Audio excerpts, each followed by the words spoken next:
आप सभी को मेरा ओम प्रणाम। गीतोपनिषद बाय डॉक्टर श्रीकांत गुप्ते इस यूट्यूब चैनल में मैं डॉक्टर श्रीकांत गुप्ते आप सभी का हार्दिक स्वागत करता हूं। हम श्रीमद् भगवद गीता का तीसरा अध्याय कर्मयोग के बारे में अपना विचार विमर्श कर रहे हैं।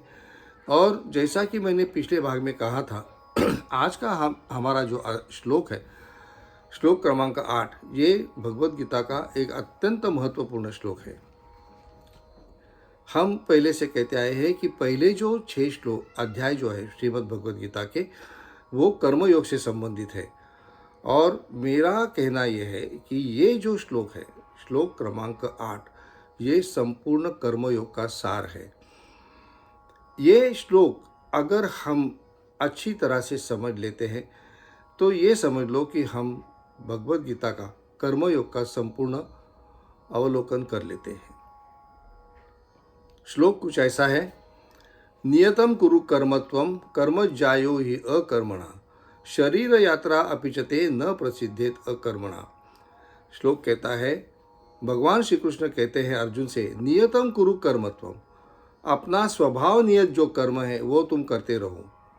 कर्मज्जायो हि अकर्मणा, क्योंकि कुछ भी न करने से कुछ करना बहुत अच्छा है।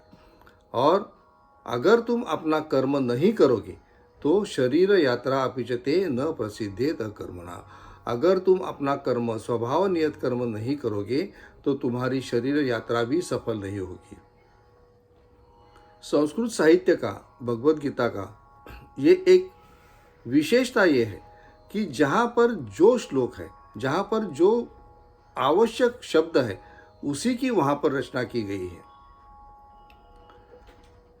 अगर मनुष्य के शरीर को, मनुष्य की जो जीवन को, जीवन आयुष्य यही भी कुछ कह सकते थे, लेकिन यहाँ पर शरीर यात्रा इस तरह से ये जो एक शब्द का वर्णन किया है, ये अत्यंत सुंदर वर्णन किया गया है।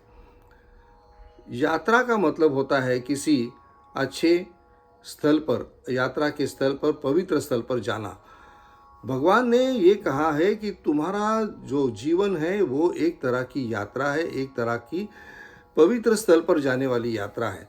ये कल्पना ही कितनी खूबसूरत है, कितनी अच्छी है।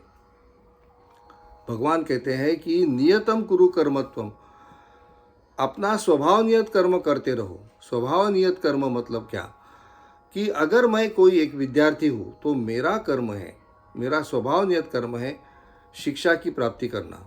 अगर मैं एक वैद्य हूँ तो मेरा कर्म है रुग्णों की सेवा करना। अगर मैं एक सैनिक हूँ तो मेरा कर्तव्य है कि मैं देश की रक्षा करूँ। ये मेरा स्वभाव नियत कर्म है, और ये स्वभाव नियत कर्म जो है वही तुम करते रहो, ऐसा भगवान ने कहा है। और आगे वो कहते हैं कि अगर तुम कर्म नहीं करोगे तो तुम्हारी शरीर यात्रा सफल नहीं होगी, और कुछ भी न करने से तो अपना जो स्वभाव नियत कर्म जो है वो करना बहुत अच्छा है। पिछले कुछ सालों से, लगभग 42 सालों से मैं भगवद गीता का अध्ययन कर रहा था। जब भगवद गीता मैंने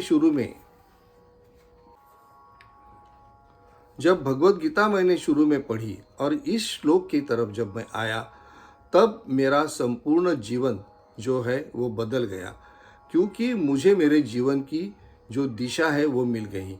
मुझे क्या करना चाहिए वो एक ही श्लोक ने मुझे बता दिया कि ये मेरा कर्तव्य है, ये इसी राह पे मुझे चलना है। ये इस एक श्लोक ने मुझे बता दिया।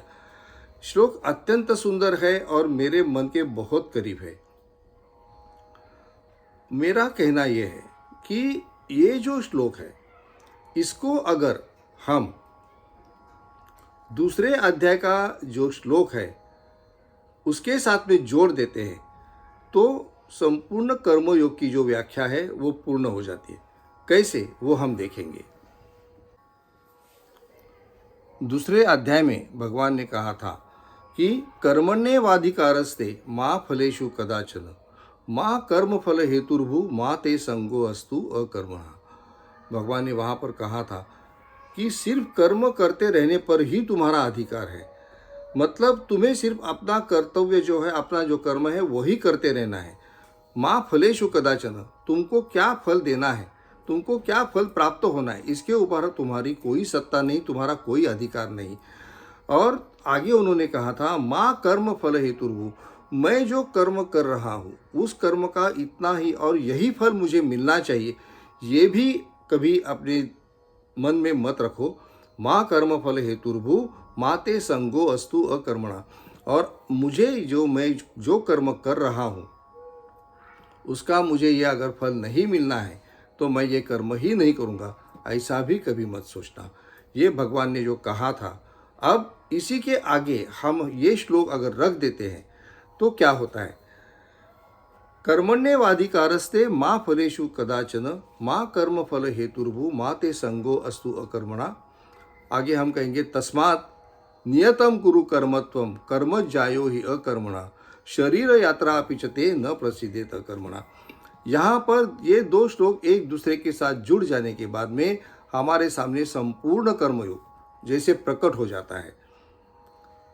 ये जो है ये अपनी भगवत गीता की विशेषता है, ये अपने भगवान श्री कृष्ण के उपदेश की एक विशेषता है, ऐसा मैं मानता हूँ। आपको मेरा ये विचार कैसा लगता है ये आप मुझे ज़रूर बताइए। और हमारा जो चैनल है गीतोपनिषद बाय डॉक्टर श्रीकांत गुप्ते, इस चैनल से जुड़े रहिए। चैनल को लाइक शेयर और सब्सक्राइब ज़रूर करिए और आपके विचार आपके मंतव्य मुझ तक ज़रूर पहुँचाइए। आप सभी को मेरा जय श्री कृष्ण।